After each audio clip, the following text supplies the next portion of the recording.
Social contributionism, a big idea for a fairer world. What is social contributionism? It's a fresh idea, a rather significant one. It aims for a classless society. Yes, you heard that right. No classes. Everyone is considered truly equal.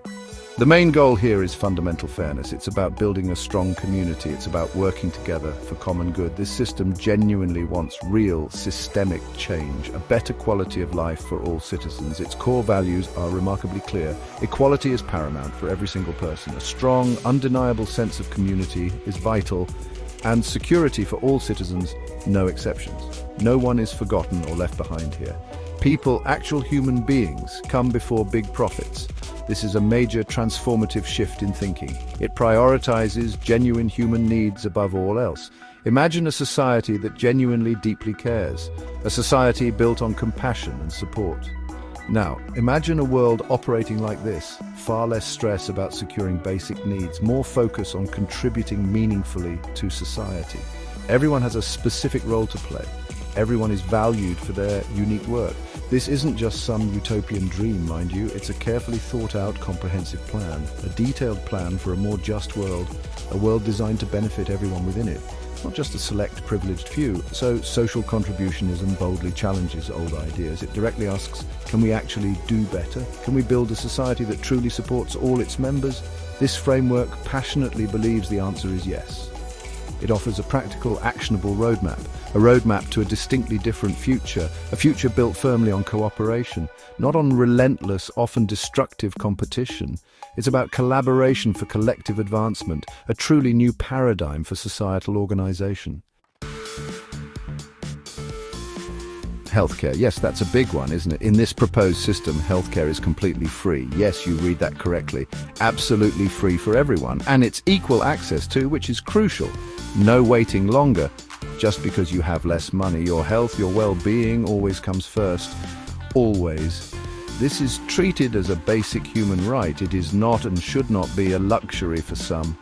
It's a fundamental pillar of a just society, accessible to every single citizen without financial barriers.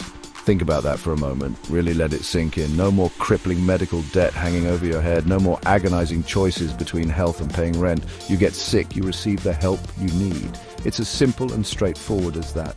The quality of care is the same for all individuals, from the person sweeping the streets to the top scientist, because every single person deserves good health. Every single life has inherent equal value. This principle is non-negotiable in social contributionism. How does this actually work in practice? The state, the government, runs the healthcare system. It's managed as an essential public service, much like public libraries or well-maintained parks. But for your body, doctors and nurses work for the good of the community. Their primary goal is your well-being and recovery, not to meet some arbitrary financial quota, or importantly, to make anonymous shareholders even richer. The focus is solely on patient health outcomes, a service driven by care, not by profit. This approach naturally means a healthier overall population. People can and do get early medical treatment. Preventative care becomes much easier and more widespread. Less chronic worry about health bills means happier people, a society that proactively invests in universal health. It is, in effect, investing wisely in its own future. It's a very sensible and logical idea, really. Quite straightforward when you think about its benefits. Healthier individuals contribute to a stronger society, a foundation of well-being for everyone. Next up on the agenda, housing. A fundamental, everyone, absolutely everyone, needs a place to live. Social contributionism wholeheartedly agrees with this. So in this system, housing is a guaranteed right. It's provided free of charge to all citizens. Yes, a safe, decent, and secure home for everyone. No more homelessness. Just imagine that for a second. A fundamental human need, comprehensively met, for every single person within the society. This is a cornerstone of social stability. This provided housing is also completely free, and the quality is maintained at a good standard.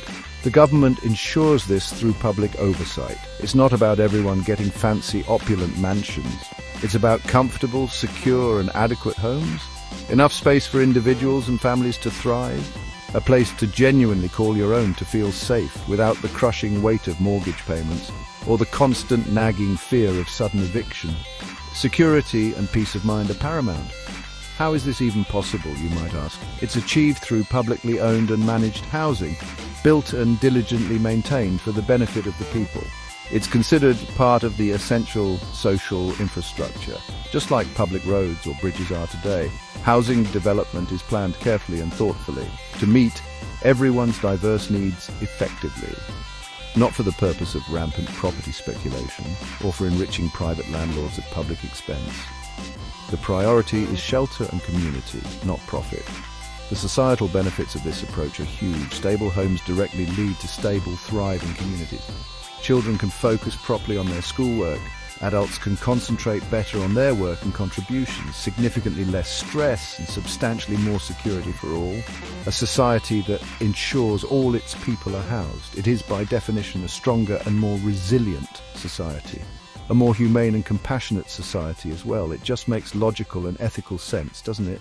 A foundation for individual and collective flourishing. Let's talk about education now. It really is key. Key to unlocking individual and societal potential. In this system, education is, you guessed it, free, from the first day of kindergarten to university degrees, and even beyond that for continuous development. Lifelong learning is actively encouraged and supported for ongoing personal growth and enrichment, and for enhancing societal contribution and innovation. Knowledge and skills should be accessible to absolutely all, without any financial barriers whatsoever. Think of it for a moment. No student loans, zero, none. Young people start their adult lives free of debt. They can choose fields of study they are passionate about, not just the ones that promise the biggest paychecks. This simple change unlocks so much latent talent. So much genuine passion and creativity is unleashed. Education becomes a journey of discovery and growth, not a daunting financial burden to be carried for decades. Imagine the innovation this could foster, a generation free to pursue its true callings. Schools, colleges and universities are all public institutions. They are well funded by the state as a priority. Teachers and educators are valued and respected professionals. The primary focus is on providing quality education for everyone equally without discrimination, no matter your family background or social standing or where you happen to live within the country. Everyone gets a genuinely fair start in life and continued opportunities to learn and upskill. This cultivates a knowledgeable and adaptable populace. Educated citizens mean a smarter, more capable society, more innovation, more robust critical thinking skills. People can adapt more easily to new challenges. They can contribute more effectively in their workplaces. Investing significantly in education is incredibly smart. It's a direct investment in progress and development for the benefit of the whole community. A very bright and forward-thinking idea indeed. It builds a foundation for a thriving future. Knowledge empowers individuals and strengthens the collective. Section 5, getting around free public transport for everyone. How do people move around in this society? Public transport, of course. It's the backbone. And guess what? It's completely free for users, for every single citizen without any fares.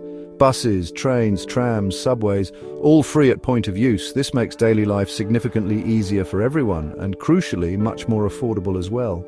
Getting to work or school, no problem at all. Visiting family or friends across town, simple and easy. Accessibility for all is the guiding principle. This isn't just about mere convenience, though. It's profoundly about equality and social inclusion, too. Everyone can access transport, regardless of their income, or whether they own a car or can even drive. It connects communities, bridging geographical divides. It helps to reduce social isolation significantly.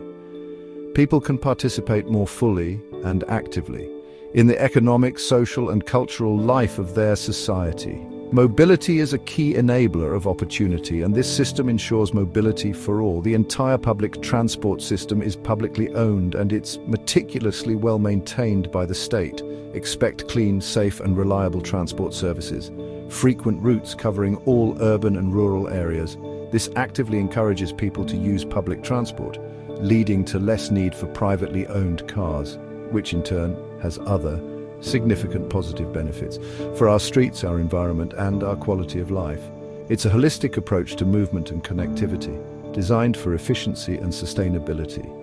Think of the positive environmental impact. Fewer private cars on the road mean less pollution, cleaner air for everyone to breathe, which is vital, less traffic congestion on roads and in cities too. So free public transport is an incredibly smart move. It's undeniably good for people and their budgets. It's demonstrably good for the planet we all share. A genuine win-win situation, really, when you look at it. It makes perfect, undeniable common sense. A greener, more accessible and more equitable way to travel. Section 6, money, jobs, and you, a new way to work and buy. What about money then? Is there any money? Yes, money still exists, but its role fundamentally changes. Money is primarily used for purchasing essential items, things like food, groceries, and daily necessities, and also for personal goods and discretionary spending. Clothing, books, hobbies, things of that nature. But crucially, not for housing or healthcare access. Those fundamental basics are already covered for everyone. This significantly alters the pressure associated with money. It becomes a tool, not a source of pervasive anxiety. So you still go shopping for your weekly groceries. You still buy a new coat when you need one, or a particular book you've been wanting to read, but the big overwhelming financial worries are gone. The constant fear of huge unexpected bills simply disappears. Money transforms into a functional tool for exchange. For everyday needs and reasonable personal wants, not a relentless source of constant stress and insecurity. This frees up mental energy for more productive pursuits. A healthier relationship with personal finance. And what about jobs? This is a key question. Employment is assured for everyone in this system. Every citizen is guaranteed a meaningful job, preferably in their chosen field of interest or training. The government actively helps match people to suitable roles, to positions where they can best contribute their skills. Meaningful, purposeful work for every single person. No more desperate, soul-crushing job hunting, or the pervasive underlying fear of unemployment. Economic participation is a right and a responsibility. This approach provides profound security and a sense of purpose. People can genuinely use and develop their skills. They can cultivate and share their unique talents. Contributing actively to society generally feels good. It gives a strong sense of belonging and value. Work becomes a positive and fulfilling part of a well-rounded and balanced life experience, not just a daily grind endured for survival. It redefines work as a collaborative societal effort where each contribution is recognized and valued. Section 7. Power to the people worker-owned businesses. How are businesses actually run in this model? This part is particularly interesting and transformative.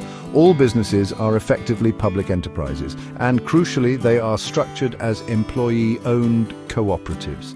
That means the workers collectively own the business. They have a real tangible say in decisions, in how things are run on a day-to-day basis. It's a genuinely democratic workplace environment. Real power to the workers, not just a slogan. This fundamentally alters the employer-employee dynamic.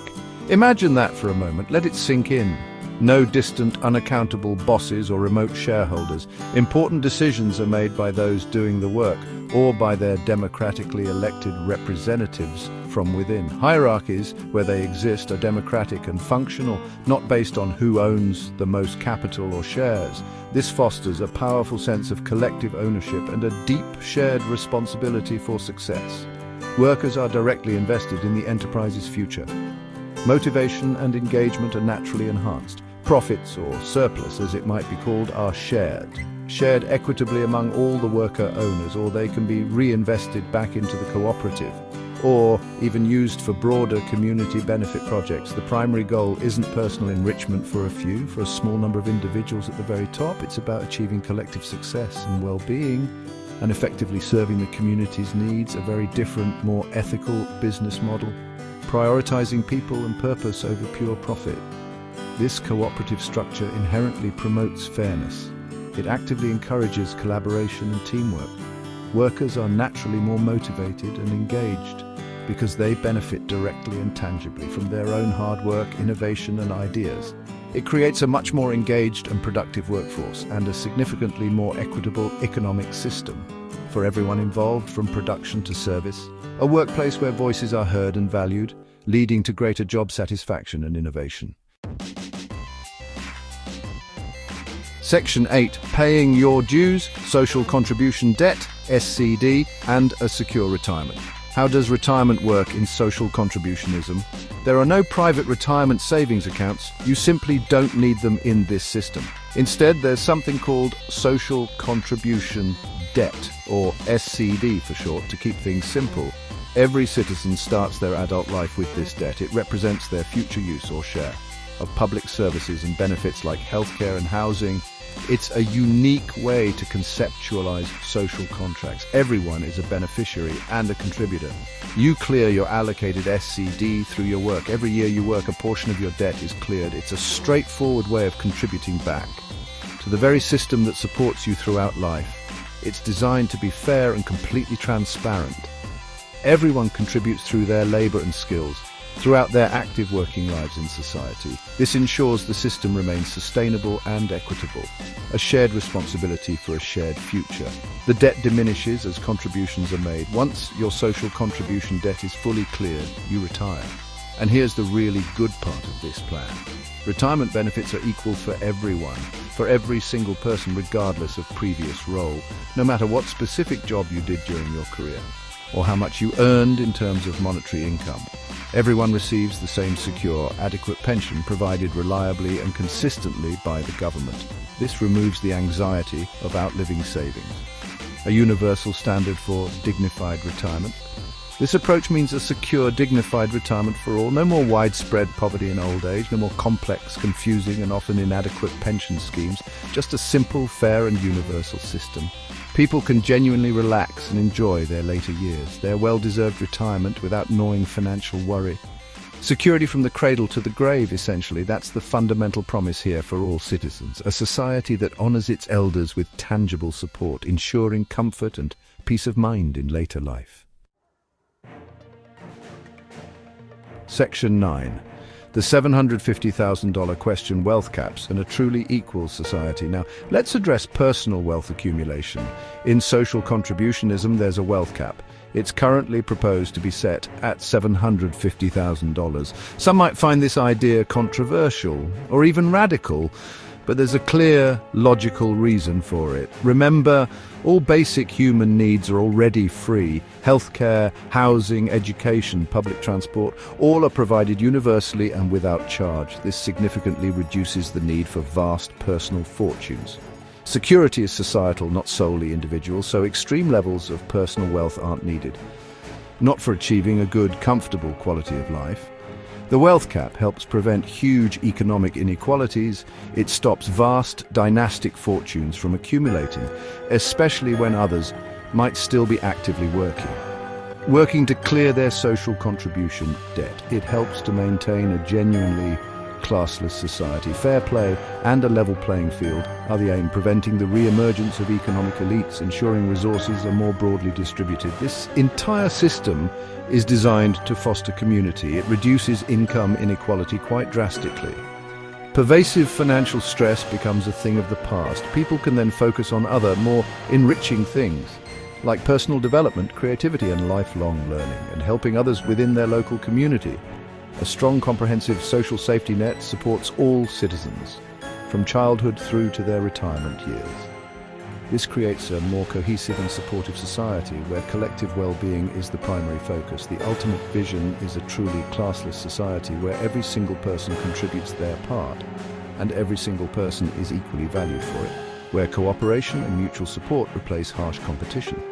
Social contributionism offers this potential path forward, a future of shared prosperity and genuine equality. A bold and ambitious vision, yes, absolutely, but perhaps one that is worth seriously considering. As we look for ways to build a better world, a world that works for everyone, not just a few,